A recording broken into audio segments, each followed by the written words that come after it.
Hello, everyone, and welcome to another episode of Longley's Line Podcast. I am your host, Stephen Longley. Remember to like, follow, subscribe on all of our social medias, everywhere that you find us, YouTube, Spotify, all that fun stuff. Remember to subscribe if you can. Get those numbers up for us, baby. Today, I have a returning guest. First time that we had him on, it was when we just had our audio, but now we've got video, and it's the main face of Big Vic Media, Mr. Victor Hughes. Hello, everyone. Thanks for having me here. If you guys don't know anything about him, go back and listen to the first episode that we had. You'll see we talk about how you got into the directorial part of things, the VFX, and then we also talked a little bit about your podcast before it really even got started, which is PsychoCinematic. And go ahead and, before we really start again, give all your socials so everybody can find you and where they need to go for it. So it's at Big Vic Media for everything, BIG, Media, which can get a little confusing because PsychoCinematic, but that's on the Big Vic Media YouTube and all the socials and stuff like that. Yeah, and you can find it all there. Yep. Perfect. So if you guys want to follow him, do it. We know you want to. So how did the idea for PsychoCinematic come to play? So it originally started just because I started realizing I had a really bad attention span from my phone, and I couldn't watch movies without looking at my phone. Yeah. And it was starting to drive me nuts. I was like, you know what, I need to just put the phone in another room and, just agree that I'm not going to look at it and I'm just going to watch a random movie because I used to like watching movies and now I feel like I can only do TV shows, something that's a little bit smaller and digestible. And so I was like, all right, I need to get back to this. And so I started, I don't remember which was the first movie that I watched, but it was some sort of psychological thriller and it, I don't know, it blew my mind and it made me feel almost nostalgic about, watching a movie from start to finish again. And I love going to the movies, and that's probably half of it is that it's like a shared experience and everyone is paying attention. Yeah. So that's something that I liked and wanted to get back to. And so I started doing that, and it basically got to the point where I was watching one of these movies at night. And I just put the phone away. And I really enjoyed it, and my wife would start watching them with me, and most of the movies I was watching were really good, and I had never heard of them. Yeah. And then others were just complete duds, and it's just you never knew what you were going to get, or you were just completely shocked at how depressing or something was. And then it got to a point where I was like, man, these movies are great. I want to talk about them, and I was like, I don't really I don't really do things with people like that. My YouTube channel is just me. So then the podcast, I kind of threw it out there with some other people and then it just wasn't sound like it was going to work. And I was like, it's just going to be easier if it's just me. That way I don't have to rely on anyone else's timing. It's just whenever I can do it, I'll do it. And it was really hard to do at first. The first movie I covered on there was Old. And I remember just being so nervous because, I took all these notes on a movie theater napkin because I didn't even think about it until I was there. Yeah. And also you're trying to write in the dark and it's just awful. I've got caveman handwriting. Yeah. And then, the first time I recorded it, I just gave up halfway through. And it's 10 a.m. and I'm nervous to even film this because I'm this just feels weird. And I'm starting to drink a seltzer because I'm all right, calm down. And I just scrapped it after 10 minutes. I'm I feel like there's no structure to this. I feel like I need to come up with things to talk about. And it's kind of morphed a little bit as I've gone on. But now, because it's really easy when I'm taking notes, I take notes on everything that happened because I have a horrible memory, it feels like, with media in general. And so it's I have to take notes, especially if it's a theater movie, because I probably won't go see it twice in theaters unless it's crazy good. And so I need to remember everything that happened, especially because most of the time I don't go home and immediately record. Yeah. I have to kind of prep the thing.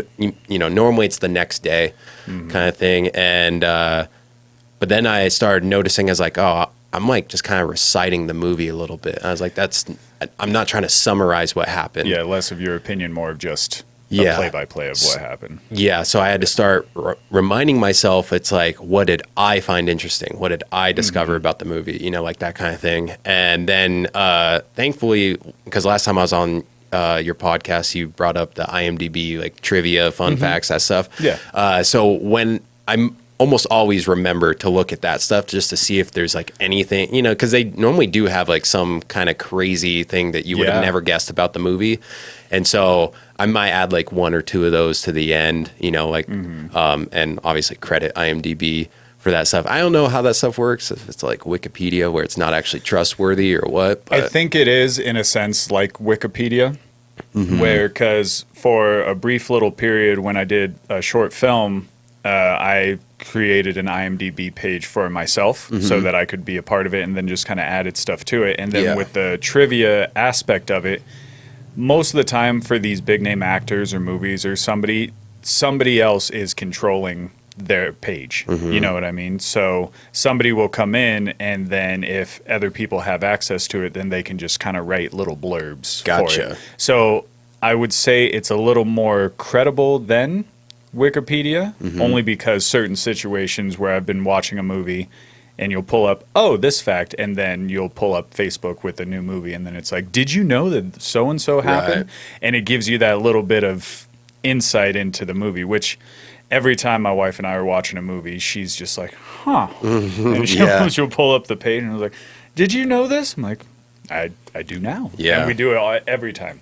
It's a lot pretty of fun. It's pretty cool, the stuff that you find out on there. And then it'll also like sometimes it points out like super deep symbolism that completely went over my head. I'm like, thank God I read this before. You know, like even if I wasn't the one who came up with it, if I can still share it with someone who wouldn't have known it otherwise. Because not a lot of people are crazies like us that sit there and like, I want to know a little bit more about the behind the scenes of what went on here. So your first movie, Old, you go into it and, you know, you kind of shake the cobwebs off and get used to it. Did you ever think that maybe instead of doing a new movie, you kind of do an older movie? Yeah, so that was actually kind of, I really didn't, I was never exclusive to like the new movies. And in that first episode, I said like, it's not always going to be new movies, because like what made me want to do this was just the stuff that I was watching on Netflix. But then I started also thinking, well, you know, if I have no audience for this specifically, it will probably help me find the people who are looking for the stuff if I can tackle new movies. Because they're already going to be searching that kind of content. So hopefully, you know, like they check it out and then they stick around. So then you get Old and the movie. You know, we're all getting old. But so you're going through that. You kind of get a good feel for it. What was your next couple of movies after then? You stuck with kind of the horror, thriller, psychological aspect, right? I can't really remember what the next couple were. I only have 39 episodes, but I've been doing it now for like since like 2021, I think is when Old came out. Because like, I mean, at first it was like, I was just like, all right, once a month, I'm going to do one of these, because I was still, you know, teaching visual effects on YouTube. But now I've like really transitioned to like, I'm not teaching that stuff on YouTube. And so I kind of alienated my audience, that audience. I thought there would at least be a smoother, you know, like an overlap, like people who like visual effects would also like movies, but apparently not. Apparently they're like, just teach us. We just want to learn. Stop talking about movies. So it feels like I'm like trying to build back up again with that stuff. But I am more frequent now. Maybe it's like 2 or 3 a month. But yeah, I'm not really sure what the next ones were. Like I remember some of the early ones were like Scream 5, I think Fresh, Berlin Syndrome, which Berlin Syndrome. I've gotten so much hate for that one on YouTube. Well, I just really hated the main character. I felt like they didn't do a good job at making you like the main character, and so I was being called like a victim blamer, a misogynist and stuff like that. And I went back and watched it with that lens on. I was like, yikes, I do kind of sound like really bad. But again, like I forget a lot that happens in movies. And so I was like rewatching. I'm like, oh yeah, she did make a ton of really bad decisions, but yeah, I definitely could have said this nicer. So it's kind of like a, I don't know. You just learn something with every single one. And, you know, I was just like, yeah, I'm sorry. I did sound pretty bad. I did not mean to come off that way. Where you're watching a movie for the first time and you're like, I don't like that person. And someone's like, why? Because of X, Y, and Z. Oh, so you're such and such. I'm like, no, you're watching the same movie, right? Yeah, and what something like, because when someone calls you those things, and then you're like, "Yikes, I did sound kind of rough there." It makes you examine, like, do I just always sound like this? But then I was like, you know what? No, I don't. Which is what makes me makes me think it really is the character, because like 90% of these movies I watch, it is a woman who is being targeted by something crazy, and Yeah. she normally ends up, winning. And I'm always rooting for them. Yeah, But you I want didn't them to find win. myself rooting for her the whole time. I started getting frustrated, you Right. know? Yeah, so I don't know. It makes you, I guess, get introspective about that and try and at least, clean up the way that you deliver things. Kind of think about everything, and you're like, well, I can't just say that dumb bitch or something, like, Yeah. even though you're watching the movie and exactly what you said, you want the person to win. And every time I watch a movie, my wife knows this, or anybody that I watch movies with, is I'm a crier. So every time a movie comes on and there's something serious about to happen and you see somebody win, lose, however it is, tears. Yeah. And I'm just like, and if I'm not crying because they're winning or losing, that's kind of how you know. You know what I mean? That's Yeah. just my own way of when I watch movies, like, that wasn't a very good movie. Yeah. I'm not crying right now. you know? Sometimes, like, I wish I could kind of harness those emotions sometimes. It's like, Yeah. come on, just cry. Yeah, Just cry. I don't think I'm you like, want I that, can't. because then we'll be watching a movie. I'm like, oh god, here it comes. Oh, yeah. And then the kid will come walking out. She was like, so I got these new nails on. I'm like, not now. I'm watching a movie. What are you watching? Up. Yeah. So now you kind of have a new introspective on everything. I did see that with some of the movies that you watch, they have different VFX stuff, like Duel. Was that the last one where they had the same person? Yeah, Duel. And you kind of put your VFX knowledge and the review together. Is that Yeah, right? depending on the movie, I'm trying to think of, because I don't think on that one I actually did bring up visual effects on that. Like, I was asked to, like, there was like this independent, I guess, like film festival, just of like YouTubers who wanted to like make their own, like, or not film festival, film awards, because like the Oscars or something. Yeah. And I actually, it's hilarious because I don't care about the awards of anything. Like, you won't find me talking about that stuff Yeah. because I just don't care. Yeah. But they had a couple categories left, and so I chose the visual effects one, and of course Avatar won. And I didn't really like Avatar, so I was like, oh, of course it won. But Yeah. I mean, they deserved it. The whole movie was Because of visual how effects. crazy it was. Yeah. Yeah, but then I started talking about, like, everything everywhere all at once is visual effects. I actually haven't seen the movie, which I really want to now. I've only heard good things. Yeah, about I've only heard good things, and that's the only reason I want to see it now. But the VFX team was like 5 people, and they've been like cleaning up with like actual awards and all this Really? stuff. Yeah, I think it was like 5 main people that were heading in there, and I think they're using like tools that I use, like Premiere, After Effects, and stuff Yeah. like that.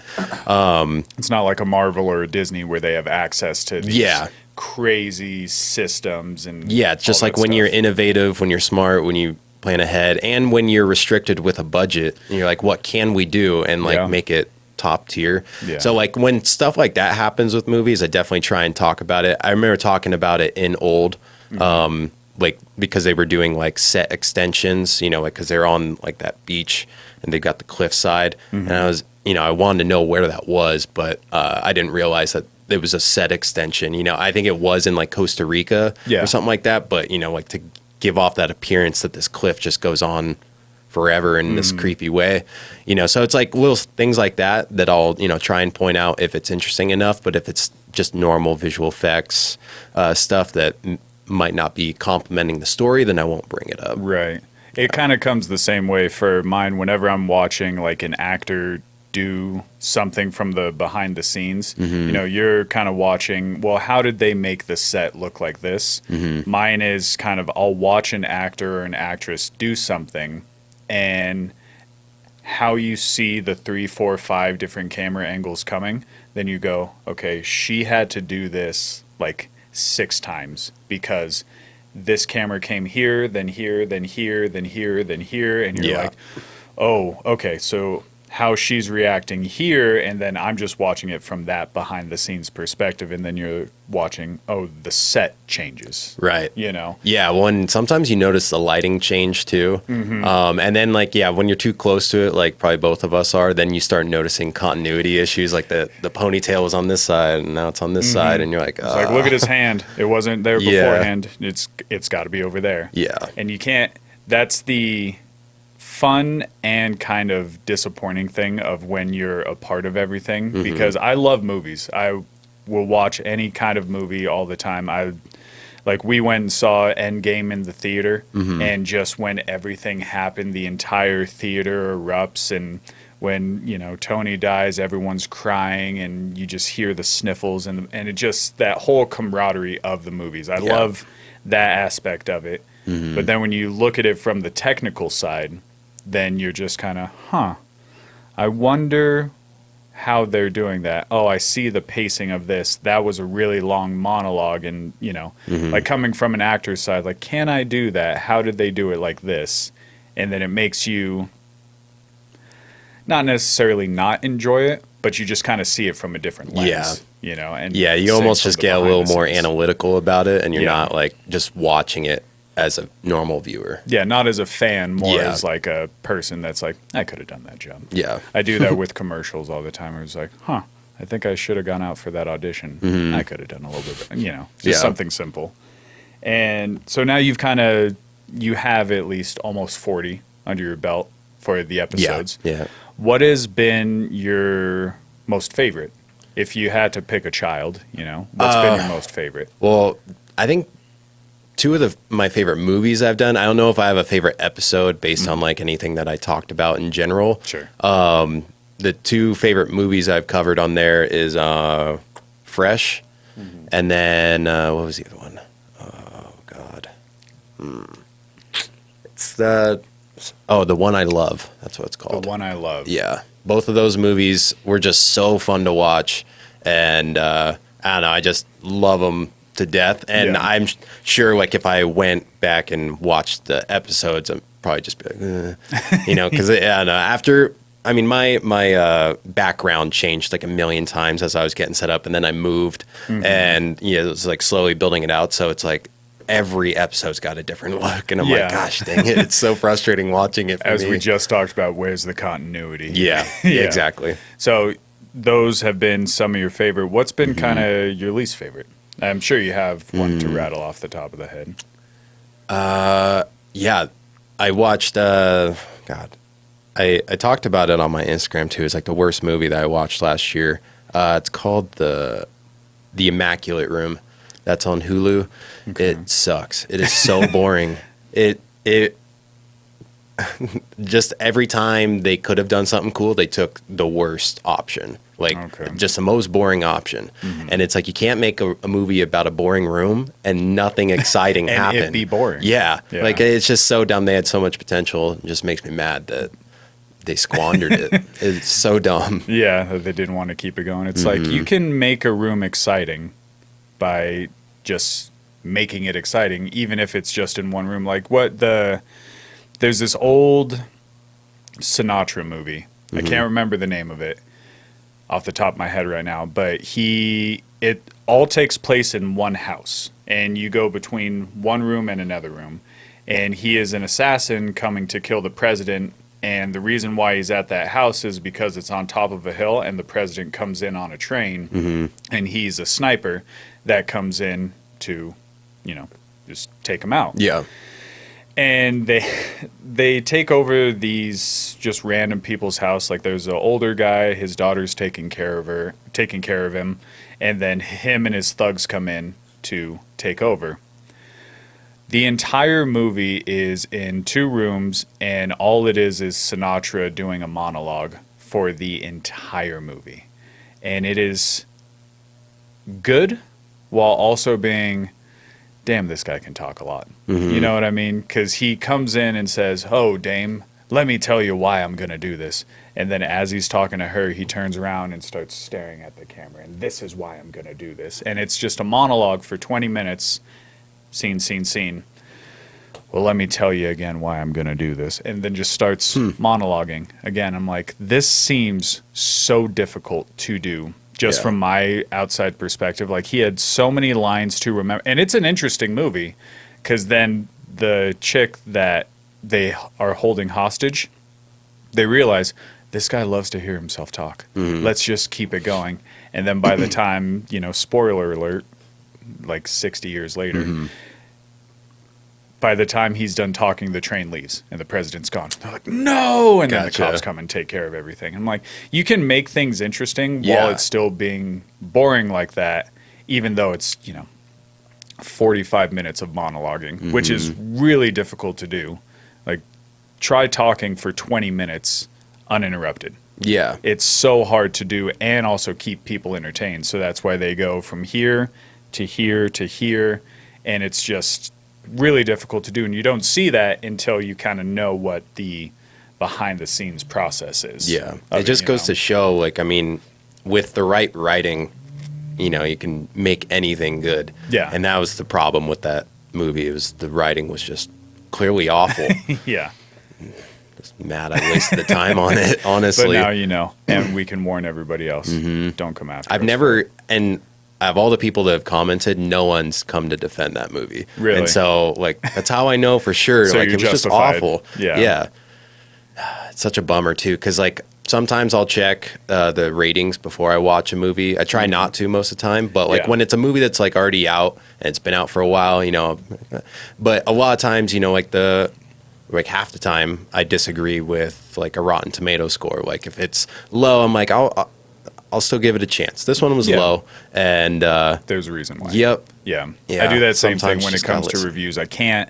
I don't fully listen, because there's been times where there's movies that I just absolutely love and they've got a 3.2 or whatever it is. Right. And it's like, this is one of my all-time favorite movies, and they just didn't like it because of X, Y, and Z.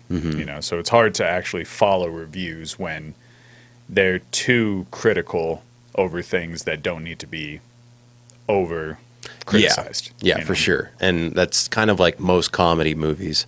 Yeah. They always get reviewed so poorly, but it's just like, was it funny? Yeah. Like, was the story okay? That's all you need to know. Like, I feel like funny is king with the with a comedy, and then the story, and then everything else seems like story is king. Exactly. Like Super Troopers, when it first came out, it did not do well in theaters. But then the Broken Lizard guys, if anybody brings up Super Troopers, you're going to know what that is because it's such a cult classic, but it got just,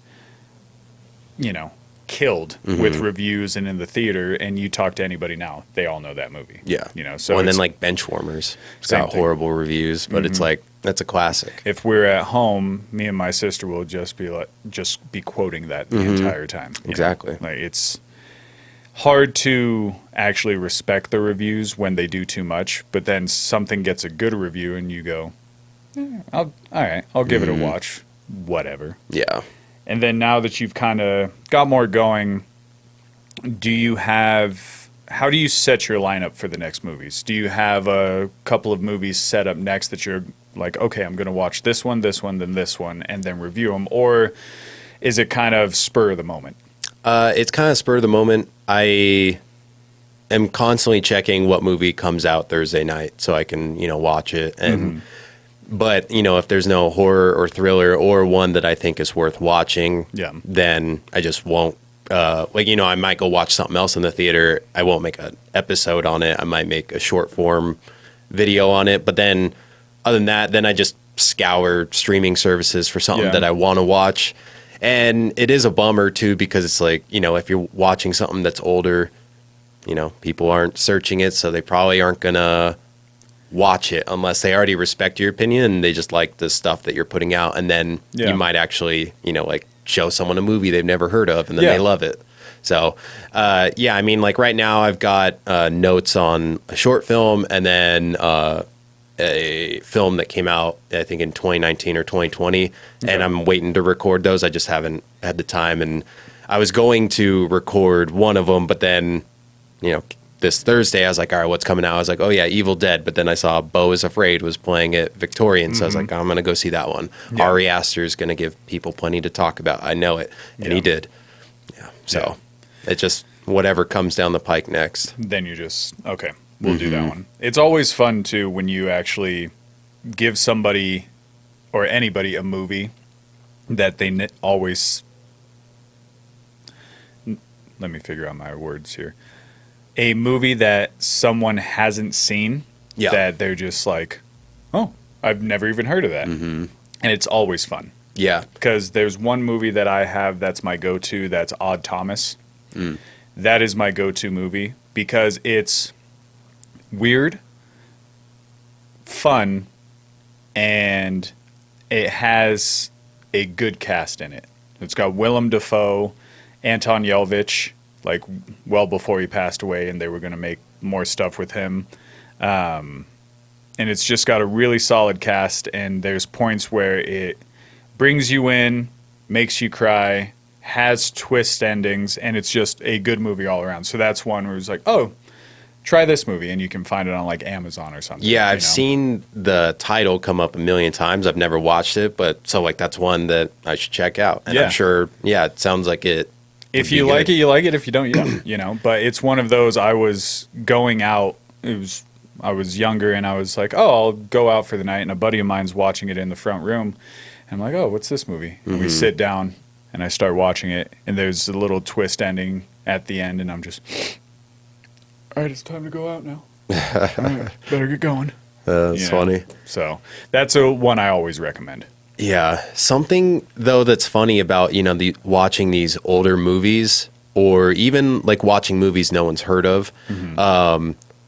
So maybe it's not the best on YouTube, but I'm learning now that people are interested on Instagram and TikTok about these kind of things, because if you can deliver it well in a short form video, and like hyping up the best parts of the movie, it gets people interested. And it's kind of crazy, like, that I have talked about a couple of like, either short films or like indie films that, like otherwise really struggle to get people to pay attention because, they're just like, oh, it's not on Netflix, so I'm not going to watch it. But then like when you can capture someone's attention on Instagram for 20 seconds to tell them what it's about, then all of a sudden people are interested. Maybe I'll give that a shot. Yeah. And like, it's kind of like, it's cool, like that you actually have the power to like shine a light on a movie that, like people can't pay for stuff like that, like to like reach hundreds of thousands of people all because an algorithm let you, just cause. Yeah. And it's just so cool that, like through doing that, like not only do more people stick around because they want to hear you talk about more movies, but then the movie does better. And it's like, it just feels cool that it's like everyone wins. Yeah. The viewer, the person who made the movie, I win. Like, it's great. Yeah. It's fun in that same regard because that's what a lot of, like how I just brought up Super Troopers, if somebody didn't say, oh, check out this movie, it's actually really funny, then it wouldn't be this big cult classic that it is. So if you just have one person, you've got now this little platform that can come out and be like, hey, in my opinion, this one's actually pretty good. Go check it out. Then somebody's going to see it, tell another friend, and say it's like an indie movie where the director that is doing it has a really keen eye, but just doesn't have the budget to work with. And then all of a sudden, your following has this following and then this following, and then they get, like a A24 movie next and get a real big budget going, and then it catapults them to something different. It just word of mouth is big. Yeah. In any.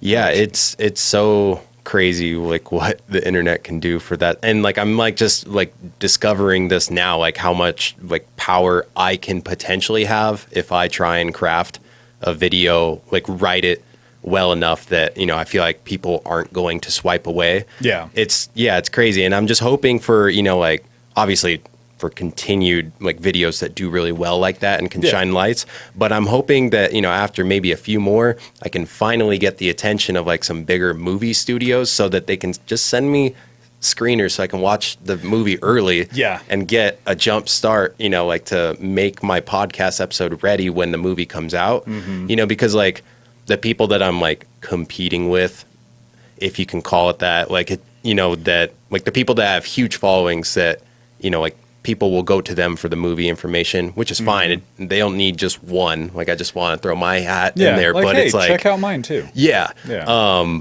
But that's the thing is like they already have their review out like 2 days before the movies come out, and I'm like, I haven't even seen it yet. And I didn't even know this movie was coming out. And then so people like there'll be dozens of them on YouTube, and so people have already gotten their fix on like watching a couple reviews, and I haven't even watched it yet. And I'm like, dang it! Like, how am I supposed to get you know, like people to discover me if I can't be first with you guys like at the same point? Yeah, you want to gain all of that traction. So one of those big names is like, you know what, you're doing well. Here you go. Yeah. Take a look at this. Tell us what you think. Yeah, and like right now, I'd just be stoked just to get an early screener. I'm not asking for money. I just, you know, just let me see the movie. Yeah, please. send me a movie. I'll watch it. Yeah. I'll tell you what I think of it. And then from that, it keeps going on and on and on. Yeah, it would be like I feel like that's right now like that. At least the dream. I'm sure it'll evolve more, but like if I could just get paid to watch these movies early and like not be paid to say anything specific about them, like say exactly what I think about them, that would be great. And you know, like I've seen people who are big in this space who they get flown out to the premieres or they host the premieres. Like that would be cool. I don't know that I'm like extroverted enough to host one like well. Yeah. But it would be dope to just to go. Like, even if it's Fast and Furious. Like I rag on those movies, but everybody does. But yeah, like because they're just insane. Doesn't mean I don't enjoy a Fast and Furious movie every now and then. Still go watch it. Why not? Yeah, like it would just be dope to be there. Like, holy crap, that's Vin Diesel. That's how mine was when I was an extra in one of the Fast movies. It was Vin Diesel was right there, and he told me to keep it on wheels. I'm like, I'm gonna hang on to that forever until I see him next time. I'm like, remember when you told me that when I was an extra? And he's like, what? Yeah. Who are you?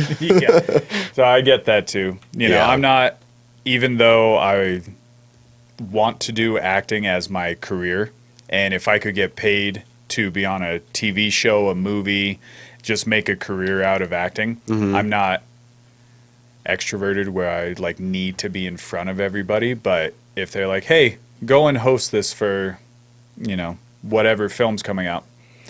What do you need me to say? Well, here's sort of what you got it. Here we go. You know, because I get to be out there and do what I want to do. Yeah. And that's kind of the whole idea about it.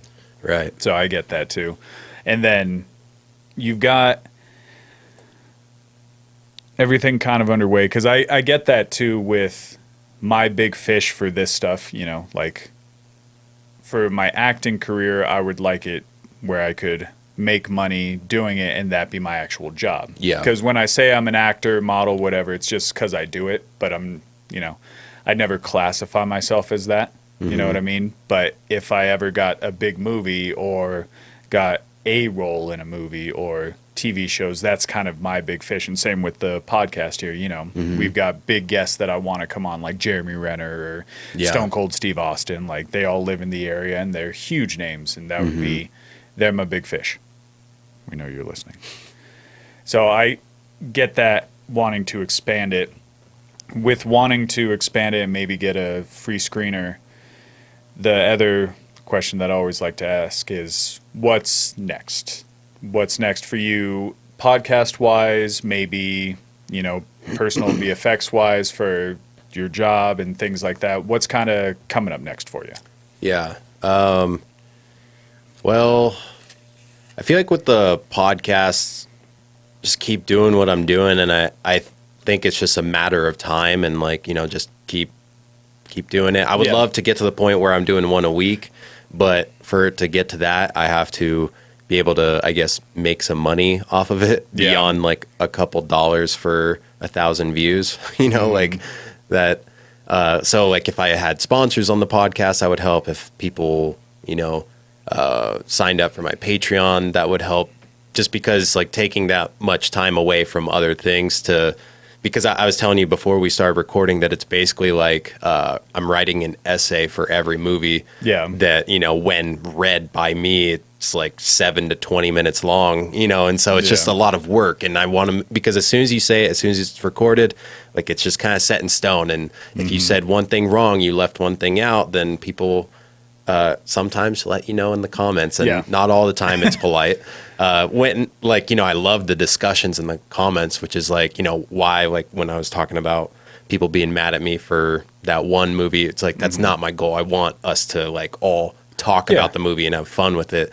I think it would be cool. I don't know how people do this, where they get like, it's like they have a copy of the movie that's still in theaters, that they use, like, you know, say for like an explanation video, and they're showing the actual scene when they're talking about it. Yeah. I would love to be able to actually, like, when I'm talking about it, at least have stills from the scene. Like that would, you know, but they're like impossible to find online. And I'm sure I'm not even allowed to use them. So maybe that isn't actually a possibility. Yeah. I think it would be sweet to keep getting film directors on, or like certain people from movies I like on. Like I tried reaching out to the writer and director Riley Stearns of Duel.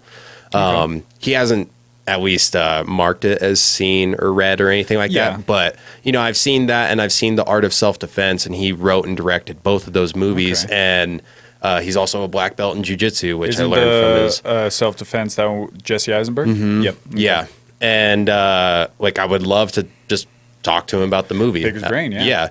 And I think that would be sweet. And like, if ever I got to the point where I could have like Jordan Peele, even just on like a Zoom, oh my God, I would die inside. I mean, or Christopher Nolan, something like that.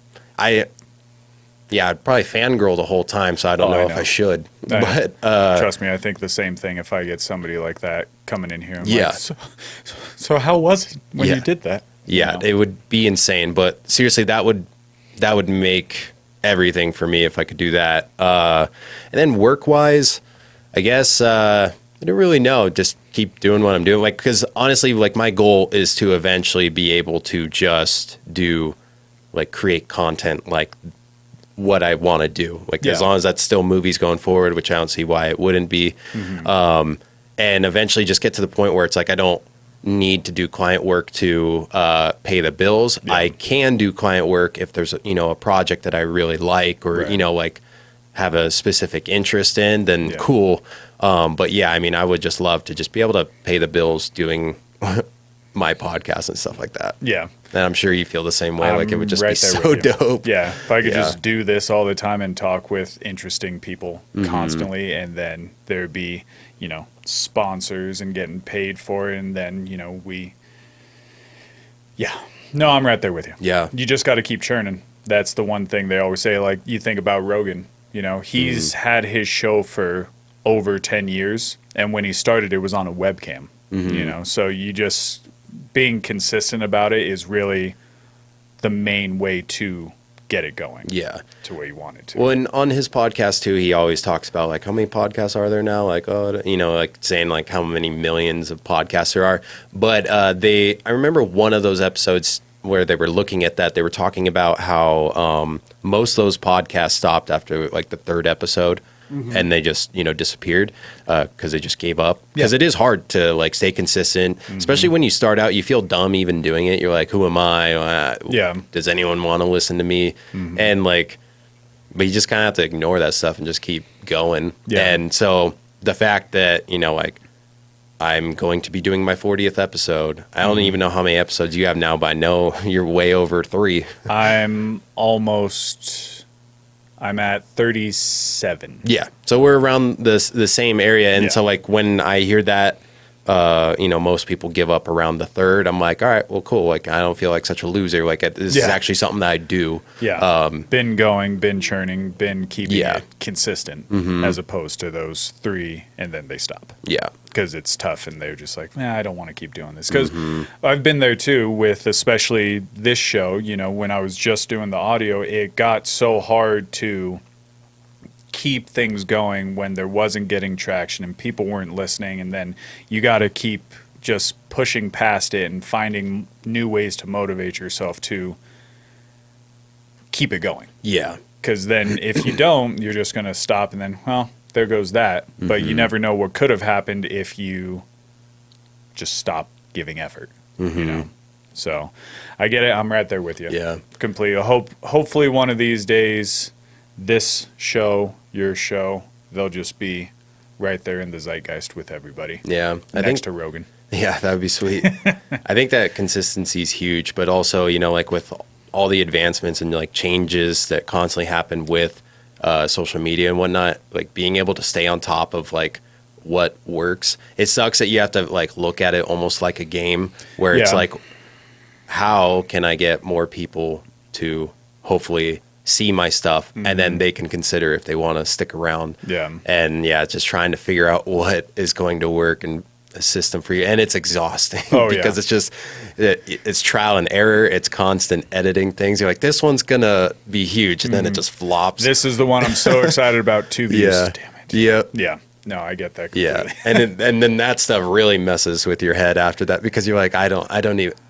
Like, I'm not even good at this, I guess. Yeah, and you're just like, I really thought that was going to work, and I was so excited about it, and it didn't go anywhere. Yep. No, I do that all the time. I'm like, everyone's going to love this.